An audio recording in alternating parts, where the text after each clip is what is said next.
ഇപ്പം മലയാളത്തിൽ അധികം കാണാറില്ല.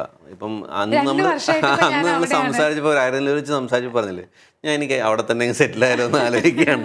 എന്താ വെച്ചാൽ 2 വർഷമായിട്ട് ഇപ്പോൾ അവിടെ തന്നെയാണ്. മാസം ഒരു 15-20 ദിവസം എന്നുള്ള പോലെയാണ് ചെന്നൈയിൽ അവിടെ ഷൂട്ട് ഉണ്ടാവുക. അപ്പം അതിൻ്റെ ഇടയിൽ ഈ സീരീസ് നന്നായി പോകുന്നത് കൊണ്ട് തമിഴിൽ ഞാൻ കുറച്ച് പടങ്ങളും ചെയ്യുന്നുണ്ട്. അപ്പോൾ ഒരു 10-12 ദിവസം ഹാർട്ട് ബീറ്റിന് കൊടുത്താൽ ബാക്കി ഒരു 10 ദിവസം വേറെ പ്രോജക്റ്റുകളും ഡബ്ബിങ് അങ്ങനെ പല വർക്കുകളായിട്ടും അവിടെ ഉണ്ട്. അപ്പം അതാണ് കൂടുതലും ചെന്നൈയിൽ നിൽക്കുന്നത്.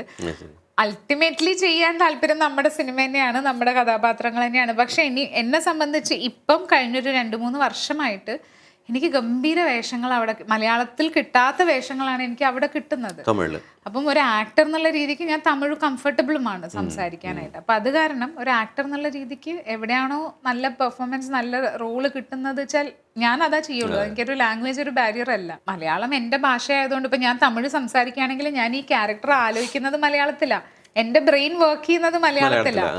പക്ഷെ തമിഴ് ഇഷ്ടമാണ് എനിക്ക്, തമിഴ് ഇഷ്ടമുള്ള ഒരാളാണ് ഞാൻ പൊതുവെ. അപ്പം തമിഴ് ഇഷ്ടമുണ്ട്, ലാംഗ്വേജ് എനിക്ക് പെട്ടെന്ന് വരികയും ചെയ്തു.